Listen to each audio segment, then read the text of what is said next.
Hey everyone, and welcome to Southside Online. My name is Angelica, and I'm here today with Andrea. Hey there, guys, we're so glad that you're here this morning. We are. If today is your first time checking us out, maybe someone shared this message with you, thank you for taking this time and spending it with us and hearing what we've got to share with you. Today, we're going to be talking about volunteering. Well, better yet, how to get connected here at Southside, because that's really what it's about, is finding ways for you to get connected. Our mission is certainly to make sure that you can find a way to stay engaged with the local church. And so one of those ways is volunteering. If you've been around Southside maybe before, or church, you know that you can volunteer with our children's ministry, maybe with elementary school kids, preschoolers, also with high schoolers. Yeah, I actually lead a high school girls group. I have an 11th grade girls group that I have had since they were in elementary school. That's and amazing. Yeah, quite an opportunity. It may not be for everybody to commit that way. Right, you're hearing us and you're thinking, yeah, not for me, don't want to volunteer with kids or students, but we've got a great volunteer opportunity with adult small groups. So Andrea, you're actually on staff with our team that helps lead adult small groups, helps people like me know how to lead a small group, because that is a big volunteer opportunity here at our church. Yes, we love our volunteers, so thank you for what you do. But we want people to understand that when you hear the word small group or community group, we kind of use those interchangeably. What it means is it's just a way that we keep a big church feeling small. It's a group of anywhere from 8 to 12 people, generally speaking, that just get together on a weekly basis or even twice a month. You know, maybe if you've tried groups before and you're like, this is not for me. That's what happened to me. I was thinking like, this isn't for me, but I know somebody who's not in a group, and I think they'd do that with me, and maybe someone else is not in a small group. So we sort of got together, a group of friends, and we just started meeting together, and I just got to be the person that sent out the text message every week that said, hey guys, let's come together, made sure that we have a place to meet. But other than that, you guys help us along the way. Yeah, like I said, we will provide you with resources. We'll provide you with help with childcare costs. If you're in a group or if you're leading a group. So we really try to make it as easy as possible, but it is something that regardless of if it's your next group of absolute best friends or just the next group of people that you are connecting with to grow in your relationship, I can promise that as a leader, you will grow spiritually. Yeah, and don't forget, again, you're watching online right now, there are opportunities for online groups and to lead those groups, and it's never been easier than now. So if you're interested in finding out more about what it looks like to volunteer as an adult small group leader, you can text the word SERVE to 65855. Someone will be in touch with you, like you said, answer any of the questions that you have. So again, you can text the word SERVE to 65855. We'll get you all the answers you need. Well, Andrea, today we're going to be jumping into part 2 of Mean People with Andy Stanley. Last week was fantastic, so helpful. Can't wait to hear how he wraps up this series. We hope you enjoy. Hey, Southside Online, we're glad that you joined us today. We're going to sing some songs together. We hope that this is an encouragement to you. Wherever you are, sing along with us. Here we go. Hey. I saw Satan fall like lightning. I saw darkness run for cover. But the miracle that I just can't get over, my name is registered in heaven. I believe in signs and wonders, and I have resurrection power. Still the miracle that I just can't get over, my name is registered in heaven. My praise belongs to you forever. Here we go. This is my testimony from death to life, 'cause grace rewrote my story. I'll testify, by Jesus Christ the right, I'm justified. This is my testimony. This is my testimony. That's right.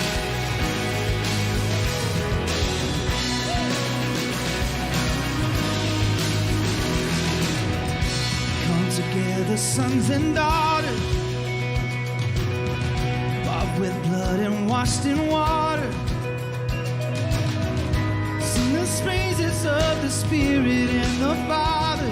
Our God will finish what He started. Sing it again. Yes, our God will finish what He started. This is my testimony from death to life. 'Cause grace rewrote my story. I'll testify. By Jesus Christ the righteous, I'm justified. This is my testimony. This is my testimony. Oh, yeah.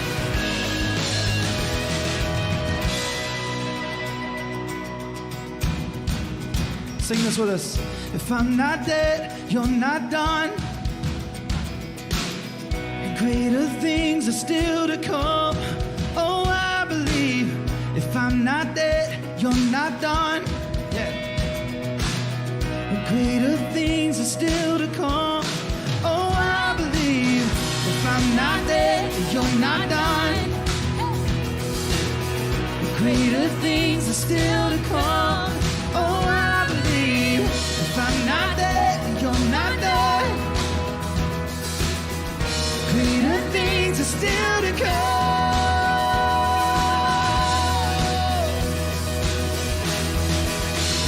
Say, this is my testimony from death to life. 'Cause grace rewrote my story. I testify. By Jesus Christ the righteous, I'm justified. This is my testimony. This is my testimony from death to life. 'Cause grace rewrote my story. I testify. By Jesus Christ the righteous, I'm justified. This is my testimony. This is my testimony. Hey. This is my testimony.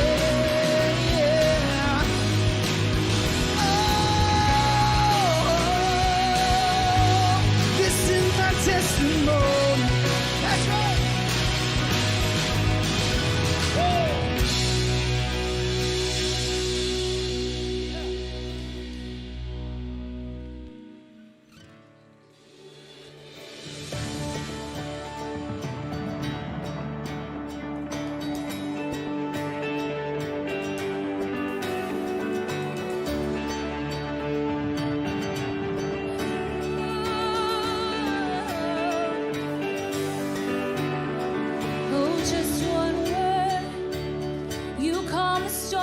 Surrounds me with just one word, the darkness has to retreat. Oh, just one touch, and I feel the presence of heaven. With just one touch, my eyes were open to see. My heart can't help but believe. There's nothing that our God can. There's not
greater things. There's no power like the power of Jesus. So let faith arise, let all agree. There's no power like the power of Jesus. And I will believe for greater things. There's no power like the power of Jesus. So let faith arise.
God, we're so grateful for that reminder today that there is nothing that's too big, nothing that's more powerful than you.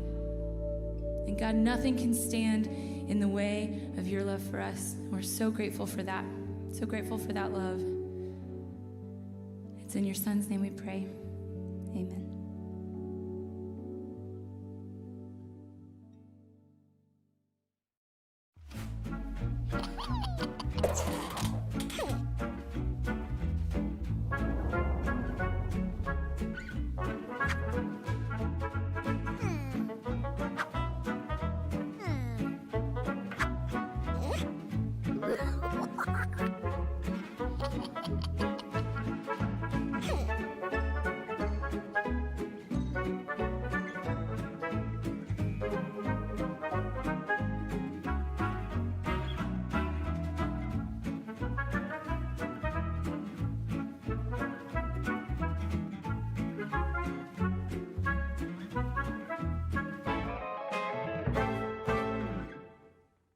So before we get started today, I want to tell you something about something very important. And if you've only been visiting or part of one of our Atlanta area churches for a few months, you really need to know about this. In August, which I know sounds like a long ways away, in August we launch our community groups, our small groups all over the city. And we have community groups or small groups for singles, for marrieds, for newlyweds, all kinds of folks. And it's the best way to make that church, where you're sitting in church today, begin to feel like your church. Or if you're watching online, we would love to invite you to be a part of this as well. Now, if you've only been attending one of our churches for the last few months, this is your first opportunity to get in a small group, and we don't want you to miss it. So here's what we'd love for you to do. We would love for you today or sometime this week to go to lifeisbetterconnected.com, lifeisbetterconnected.com. You'll just choose the campus that you attend, and then you'll have an opportunity to sign up for a reminder. So when we open registration for our small groups in the fall, you will be the first to know. So you're not signing up for anything, you're not committing to anything, you're just saying to us, hey, I'm interested, and when registration opens up, please let me know. So just go to lifeisbetterconnected.com and sign up for a reminder, and when we open registration, you will be the first to know. Now, as some of you know, today we are in part 2 of a series entitled Mean People, and specifically, What to Do About Them. Mean people and what to do about them. And just so you know, I realize that you have been mean. Perhaps somebody is going to hear or watch this this message. I hope not, and you'll come to mind. I hope that's not the case. We've all had seasons in our lives when we've been the mean people, and mostly when we get together and open the scripture together and worship together, we're talking about how to live a life in such a way that we're not the mean people. So we usually focus on how to become better people, but in this series, we're talking specifically about how to respond to or what to do about the mean people in our lives. Not just the folks who bug us. We all have people who bug us. Specifically, these are the mean people. These are the people who are deceptive, they're controlling, they're just unkind, they're unpredictable, they're manipulative. To be specific, I'm not talking about somebody who's physically or sexually abusive. That's different, that's illegal. This is just the mean people. And it's important to talk about this, and it's important to think through how we're gonna respond, because if we don't have a plan, if we're not prepared, if we're not proactive, well, you know what happens. What happens to the mean people in our lives? The mean people in our lives, they actually gain a measure of control over our lives. And before we know it, we are being mean right back, even if we don't mean to. In fact, it's almost as if we have no choice, because, and you know this, mean can make you mean. Because mean people keep us off balance. And if somebody walks up to you and pushes you and you're off balance, what do? Well, you have no choice but to compensate. When we're off balance, we're forced to compensate. So when you're around these people, you always feel a little bit off balance. In fact, when you're around these people, other people who know you might even say to you, you know, when you're around him, when you're with her, I notice when you're together, you're not the same person you are everywhere else. You seem to become a different person. It's because that person has kind of thrown you off balance. And obviously, or it seems intuitively, our only choice is to respond in like kind. I told you the first part of the story last week. We have an 80-year-old friend, Sandra and I do, named Alice. And Sandra became her legal financial power of attorney because we needed to move Alice out of her home into assisted living. And Sandra jumped through all the hoops to become legal power of attorney. And we eventually got Alice moved. But during that process, Alice had invited a friend to move in with her who had fallen on hard times. This guy's in his late 60s, living out of his car. And out of the goodness of her heart, she said, well, you can stay with me a few months until you kind of get yourself together. And we were warned that if he moved in, we would have a hard time getting him out. But when I met this guy, his name's Roger, he seemed like such a nice guy, and he was actually helpful with Alice and helpful with the garage sale. So we eventually get her house cleaned out. Some of you heard this story last time. Get her house cleaned out. We put the house on the market, but he won't move out. And we gave him a deadline. He won't move out. We're showing the house. A real estate agent is showing the house. There's nothing in the house now except Roger's air mattress, some clothes, and his computer. It's a lovely home. Just don't look in there at the guy camping out in the house. He'll be gone. So we're trying to show the house, sell the house so she can get her money. She was living off a pension, Social Security, and there was a little bit of a gap in terms of her monthly expenses with the assisted living. So we really, really wanted to sell her house, put her equity in the bank, and she'd be good to go. But Roger wouldn't move out. And what was our response? Well, our response was pretty much what probably your response would be. We sat around coming up with mean, manipulative ways to get Roger out of Alice's house, because that's just what you do. And after a while, we realized we're becoming like Roger. We're thinking like mean people. In fact, he was so in our heads, and it was like he was living with us in our home. It was all we talked about. He became the focus of our attention. I'd come home every day. What's the latest with Roger? As we got closer and closer and closer this closing, and we were so worried he was going to undermine the closing. In fact, as I shared last time, he actually tried to do it. The point being, it's difficult not to be mean to mean people. It's difficult not to be unkind to people who've been unkind to us. It's difficult to be sensitive to insensitive people. And again, the golden rule is like right out the window, isn't it, when it comes to mean people? Now it's the iron rule. It's the do unto others as they have done unto you, or as they are doing unto you, or even worse, right? But of course, and we talked about this, the problem with getting back at the mean people, or the problem with trying to get even with mean people, is that it actually makes things worse. Because the problem with getting even is that it makes us even with someone we don't really even like. It makes us like someone that we actually dislike. So the question we're asking in this series, and we began, unpacking to answer last time, is what do we do? I mean, you can't just ignore these people. That actually empowers them. And eventually you're going to break, right? Eventually you're going to break, you're going to act like them, or worse, which actually gives them more power over you. In fact, we have all been there. Some of our greatest regrets, perhaps, are how we responded or how we reacted to the people who threw us off balance, the mean people in our lives. So there's actually a third option. You don't have to ignore them. You don't have to become like them. There's a third option that actually takes away some of their power. It actually positions us to keep our frustration from overflowing into other relationships around us. Maybe you grew up in a family where your mom was angry, your father was angry, and as you got older, you realized they're not really angry with me. They're angry with their father, their mother. They're angry with somebody else. They're angry with life, but their anger just overflowed and how they parented. And this third option protects us from falling into that trap as well. Jesus taught it, of course, and Jesus modeled it. In fact, he was the ultimate model, but Abigail modeled it as well. And Abigail is a character in the Old Testament that many people don't know about, and she's part of sort of the backstory of the story of David. Most of us are familiar with King David if you grew up in church. Maybe you know the story of shepherd boy David. But this story takes place in the season of his life where he is fugitive David. When he was a teenager, as most of us know, he marched down into the valley of Elah. He killed Goliath with a slingshot.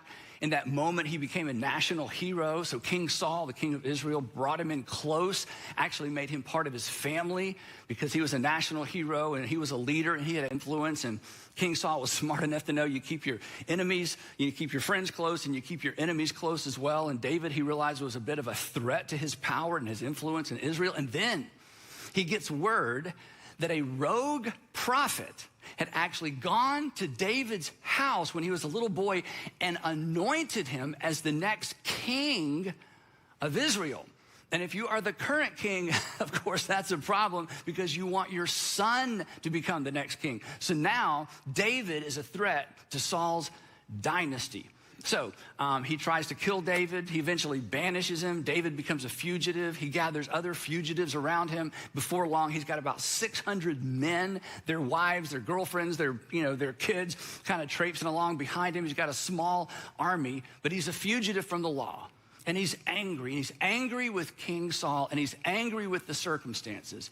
But he can't get to Saul. So he just kind of carries this seething anger everywhere he goes. And that's what brings us to the story. And this is where we meet Abigail. So I'm going to catch you up a little bit with the story, and then we'll continue from there. Here's how the story begins.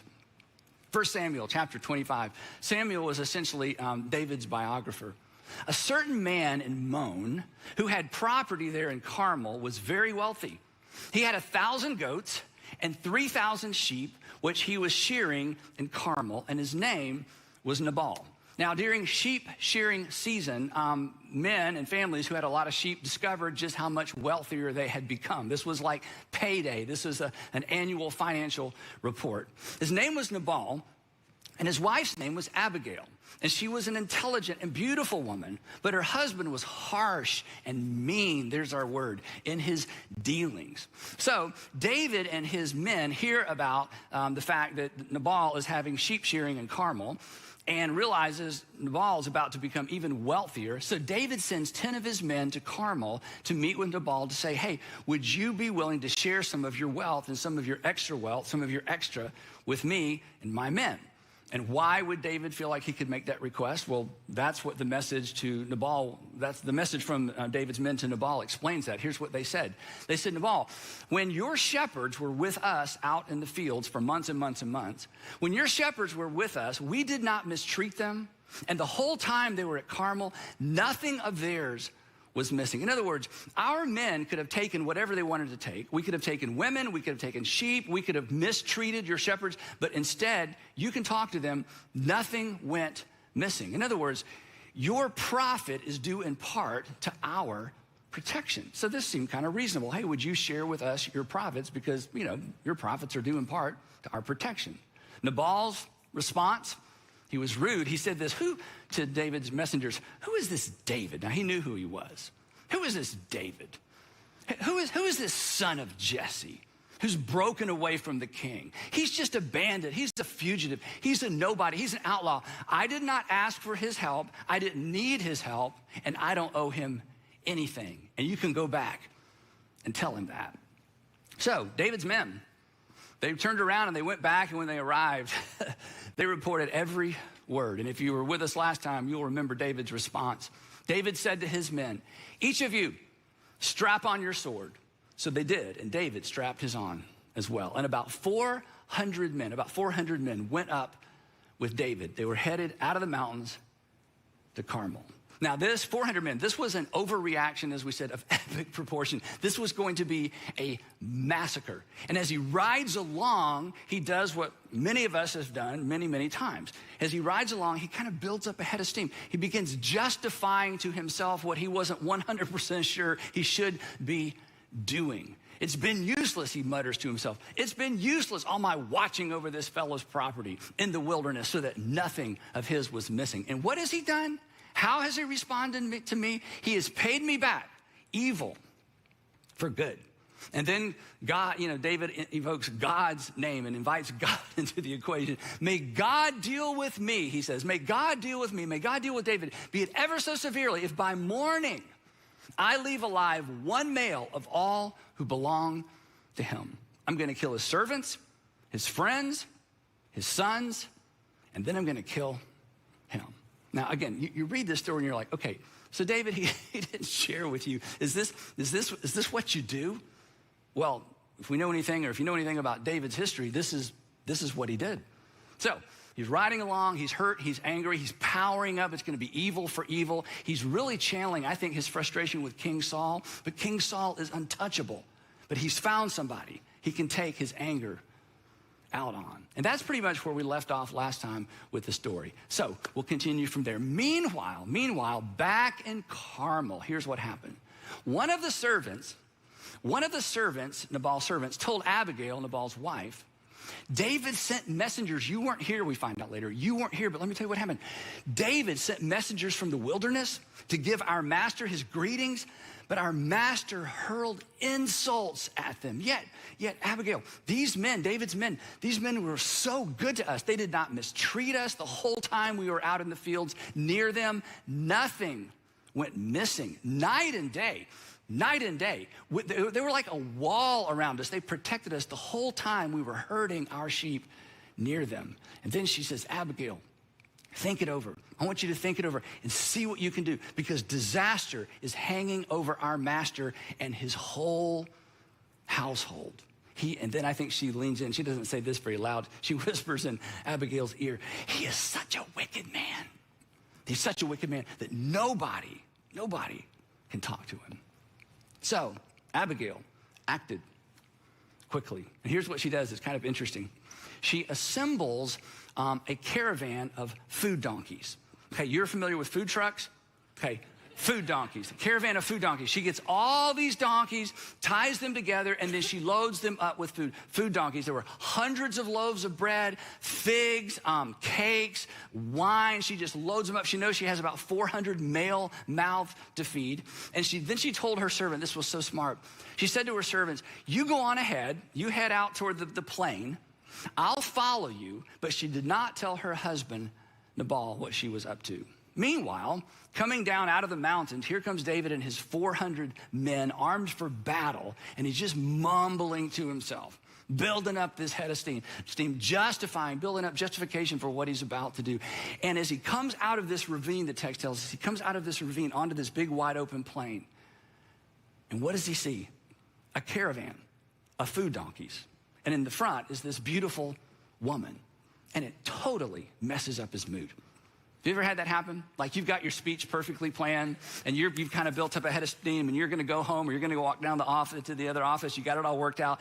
And then somebody apologizes or somebody does something so nice for you. It's like, how, I was so mad. I was perfectly mad. I was perfectly mad to deliver this message. So here comes David. I mean, he's spent all this time. He's got these guys and here's the food caravan ruins his mood. You just can't stay mad with that going on. So here's what the text says.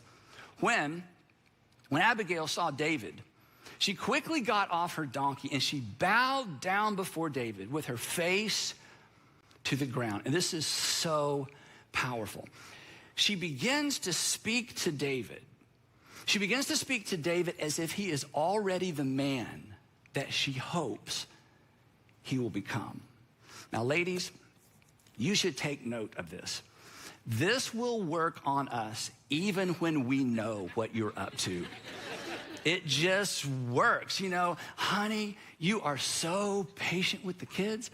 I am. Yes, you are so. It's like a Jedi mind trick. You are so patient with our son and with our daughter.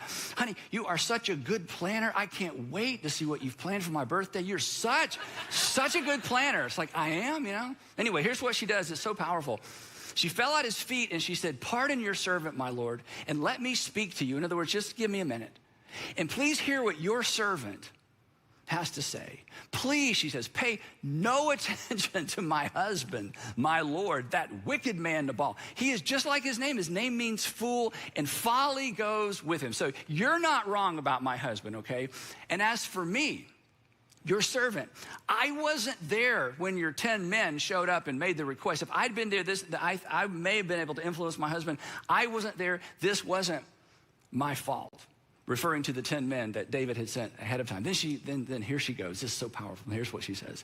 And now, my Lord, as surely as the Lord your God lives, and as you live, since the Lord has kept you from bloodshed, since the Lord has kept you from avenging yourself with your own hands. And David's like, he did? She's like, yes, he did. In other words, David, you're not the type of person that would avenge yourself on a defenseless person, are you? Well, I guess I'm not. And then she gives him credit, again, for being even better than he was about to be. She continues. And let this gift, which your servant has brought to my Lord, be given to the men who follow you. Again, this just completely ruins his plans. I mean, how do you justify slaughter and pillage when somebody is bringing you what you were going to steal? The Lord your God will certainly make a lasting dynasty for my Lord, because you fight the Lord's battles. He's like, I do? Yes, you do. You fight the Lord's battles. You don't have to fight your own battles, David. And no wrongdoing will be found in you as long as you live. It won't? No, it won't. Even though, and then she refers to King Saul, because everybody knew the story. Everybody knew the background of why David was a fugitive. Even though someone is pursuing you to take your life, the life of my Lord will be, she uses some interesting Hebrew imagery. The life of my Lord will be bound securely in the bundle of the living by the Lord your God, which is like, what? Here's basically what she's saying. Even though someone is trying to steal your life is tucked away securely and safely in God's wallet. Your life is hidden in the bottom of a lady's large purse. It's safe. No one will ever be able to find it. Then, this is my favorite part. Then she takes him back to 15-year-old David, his 15-year-old self, when he faced Goliath. In fact, perhaps, as we talked about last time, David's sword was Goliath's sword. He had actually taken it from a priest earlier, just a few chapters earlier. Perhaps she saw Goliath's sword strapped to his back or strapped across the back of his mule. Maybe that's what gave her this idea. Here's what she says.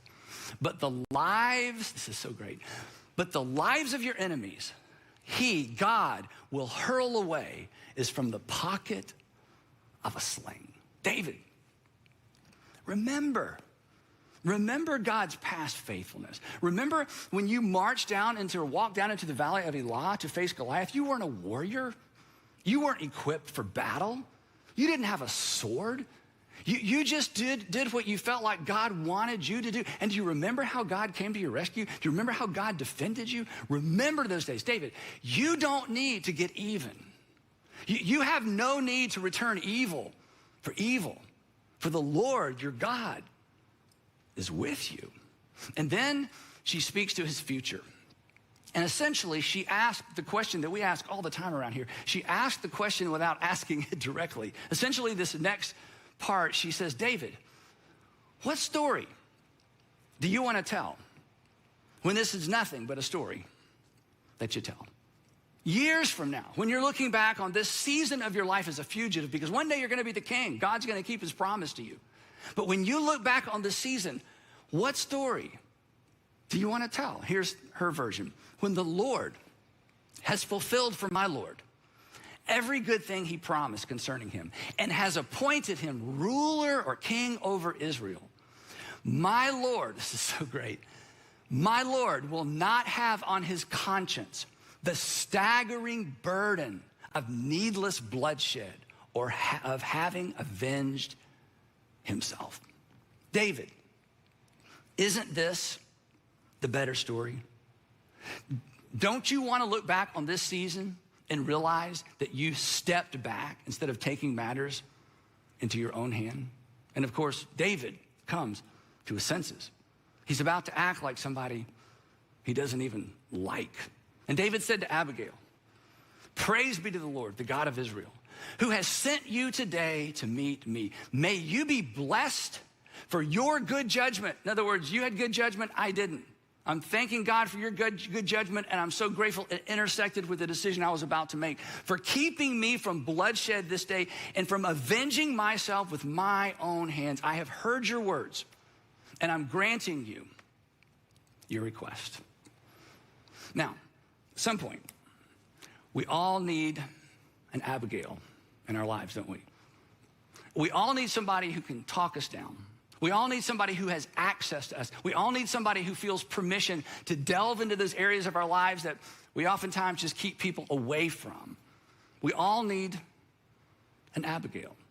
And when she shows up, or when he shows up in our lives, we should be wise enough to listen. In fact, some of us, if we're honest, one of our greatest regrets could have been avoided if we had listened to the Abigail in our life. Somebody did say something, maybe a parent, maybe a friend, maybe somebody you work with, somebody you date. They did say something, but you just wouldn't listen. We need to listen to those people who speak to our preferred future, who remind us that what we want immediately sometimes is going to get in the way of what we want ultimately. That what feels right now may haunt us later. And I was tempted to skip the rest of the story because it's a little bit storybook, but hey, this is how the story ends, and this is how things went down back then. When Abigail went to Nabal, he was in the house holding a banquet like that of a king, because he's just made, he's got all this extra wealth, all this extra. He was in high spirits, he's so happy, and very drunk. And so she told him nothing at all until daybreak. So she doesn't go back and say, "You really owe me big time," because she just waits. Then in the morning, when Nabal was sober, his wife told him everything that had happened. And his heart failed him when he realized how close he came to being executed and losing everything he had. And he became like a stone. And then about 10 days later, the Lord struck Nabal and he died. And then the storybook ending. Then David sent word to Abigail asking her to become his wife. It's like, really? Yeah, this is just how things happened back then. And what do you think she did? Abigail quickly got on a donkey and, attended by her 5 female servants, went with David's messengers and became his wife. And of course, they lived happily ever after. The end. So, yeah, I made that part up. Okay, so here's what we have. And this is where this begins to interface with all of our lives, either now or in the future. 3 characters, 3 different responses, but only one hero. Nabal, David, and Abigail. Nabal was evil for good. David, evil for evil. And Abigail, good for evil. Nabal was pretty much maniacal. David was predictable. Abigail was remarkable. And those essentially are our choices.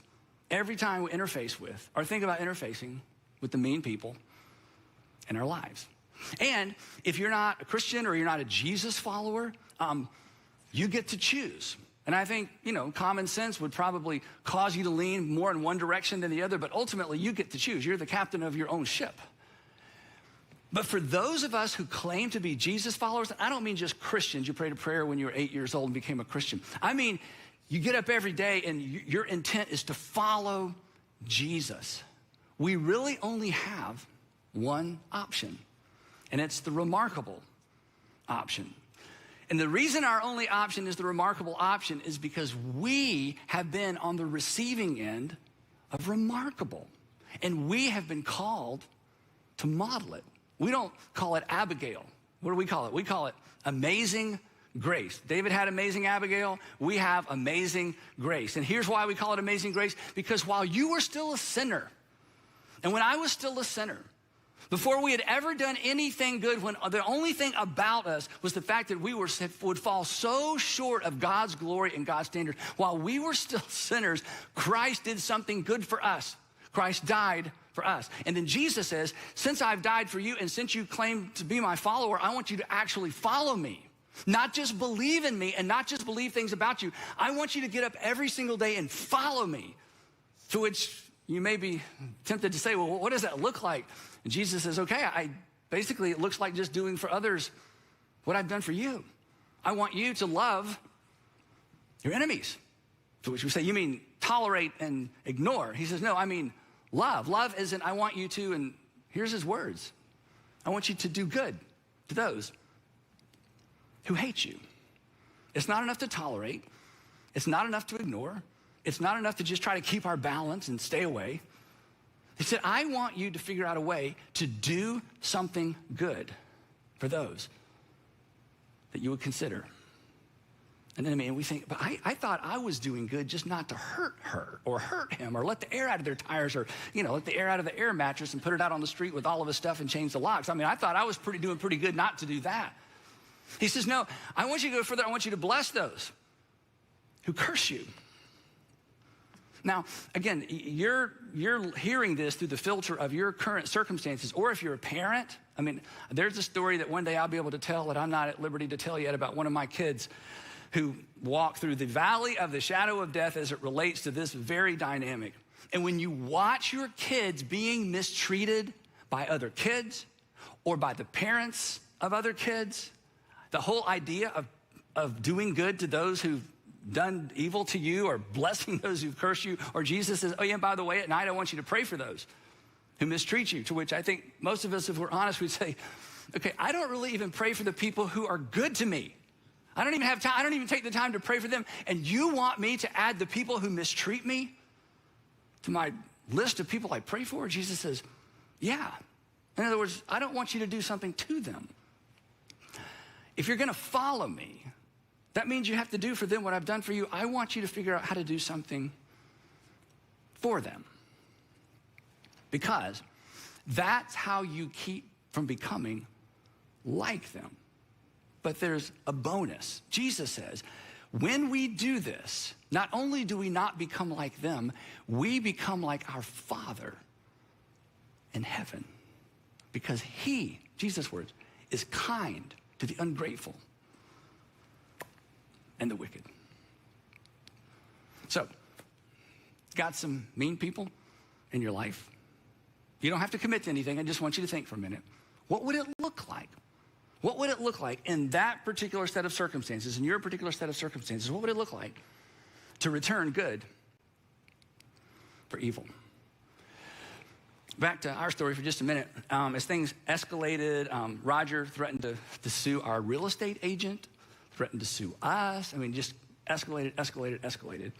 And about 6 days out from closing, and we're hoping that we don't lose this closing. You know, Alice needs the money. Sandra has worked so hard to get this whole giant project to the finish line. I am so angry. I am so taking up her offense. I so just want to take matters into my own hands. And she's like, Andy, you cannot get involved. I'm like, this is not intuitive for me to let you, be the point of the spear on this particular event. I would like to be the whole spear, honestly. But anyway, we've talked about that. So anyway, as things escalate, about 6 days out, I walk into the kitchen one morning. She's been baking. She has her cookie sheets out, and they're full of muffins. And on the kitchen counter, there's a styrofoam plate or a paper plate with 6 muffins that are wrapped in cellophane. Clearly, she's planning to take these to someone. And she does this kind of thing all the time. She bakes, and she just takes people food. So I walk in and sit down, and I say, who are these for? She looks at me, and she says, they're for Roger. I'm like, what? Roger. Now, little backstory, when they were doing the garage sale at Alice's house, Roger actually helped. He bought some things, which was so odd that he bought things from the garage sale that said that we were manipulating her and forcing her out of her house. I'm like, you bought stuff from her? I won't even go there. Okay, so I'm like, so at the garage sale, she brought these muffins. She brought 2 different kinds. And he liked one in particular and commented on, oh, these are the best muffins I've ever eaten. So now she's gotten up and she has baked Roger muffins. I'm like, what? And then she looked at me and she said this. She said, I have to do this for me. I have to do this for me. I have to do something for him so he doesn't continue to get to me. I have to do something for him. So she went out in the garage, got on her donkey, and rode to Lawrenceville and took the muffins to Roger. Now, she was hoping, her plan was to just leave them out on his car and then just text him and say, hey, I left you a treat. When she got there, he was outside getting in his car about to go somewhere. And they had a very awkward conversation. And she gave him the muffins. And she came home. And she was free. And then about 4 days before the closing, after more threats, in fact, the day he finally left, it escalated. Then he finally gave up. Then he said, I need a little grace. And we're like, what? Anyway, I wasn't there because I wasn't allowed to be a part of this. So about 4 days before the closing, he finally took his few things and packed up his car and he left. The point simply being this. We can't control the mean people in our lives. We can't control what happens to them or how they respond to us, but we can determine how we treat and respond to them. And Jesus, this isn't bonus points. This isn't like, wow, you're such a great Christian. This is kind of at the epicenter. This is central. This is kind of 101 that we have been invited to write not a predictable story, but a remarkable story. We've been invited to do precisely for others what they don't deserve for us to do. And it probably won't change anything about them or in them, but it will certainly do something for you. And when you do for them what they would not do for you, wouldn't dream of doing for you, when you do for them precisely what they don't deserve for you to do for them, when you do that, Jesus says, you're like your Father in heaven. Do good to those who hate you. Pray for those who persecute you. And when you do, you'll be free. And you'll be like your Father in heaven. And you'll know in that moment that you're not just a believer. You're not just a Christian. You're actually literally following Jesus. Now, last time I left you with these 4 questions, I want to leave them with you again. These will be on all of our social media sites. Do you want to be even with someone you don't even like? Wouldn't you rather be ahead? And we talked about the fact it's not intuitive, but the way you get ahead is by refusing to get even. What story do you want to tell? And then this is where some of us need to camp out. What would it look like? You don't have to commit to it. Just consider it. What would it look like in your particular set of circumstances? As awkward as it might be, as strange as it might be, what would it look like to return good for evil? You owe it to yourself, especially as a Jesus follower, you owe it to yourself to at least explore the answer to that question. You don't have to follow through necessarily, but at least ask and answer the question. Because we have been called to not simply believe things, but to follow Jesus. I'd love to pray for us. Heavenly Father, it is so much easier to stand up here and talk about it than to come off the stage, take off the microphone, walk back into the real world and do it. But this is what you did for us. This is why we placed our faith in you. This is why we sing what we sing. This is why we worship who we worship. This is why we attempt to raise our kids the way we're attempting to raise our children and live our lives out loud. So, Father, wherever this lands with us personally, would you give us the wisdom to know what to do? Would you give us the courage to do it? And, Father, for those of us who are parents and who are watching our children navigate similar circumstances, would you give us the wisdom to know how to help them and prepare them to follow you at a young age when it means doing something that is so opposite of what they feel like doing, so that we would be known, not simply as believers, but as followers. And I pray all of this in Jesus' name. Amen. Wow, well, I hope you found that as helpful as I did. I know I can't wait to dive into those questions that Andy gave us. Always a challenge. Oh yeah, or you know what you could do? What? You could get together a group of friends. Yes, even better. Start a small group. Yes. Dive into those questions together. And seriously, guys, serving is so easy. We want to make it so easy for you. So if you are interested in that, if you could just text the word serve to the number that you're going to find on the screen, and I'm going to reach out to you or someone on my team, and we'll get you set up. Well, thanks again for being with us today. We hope you have a great day, and we'll see you next time.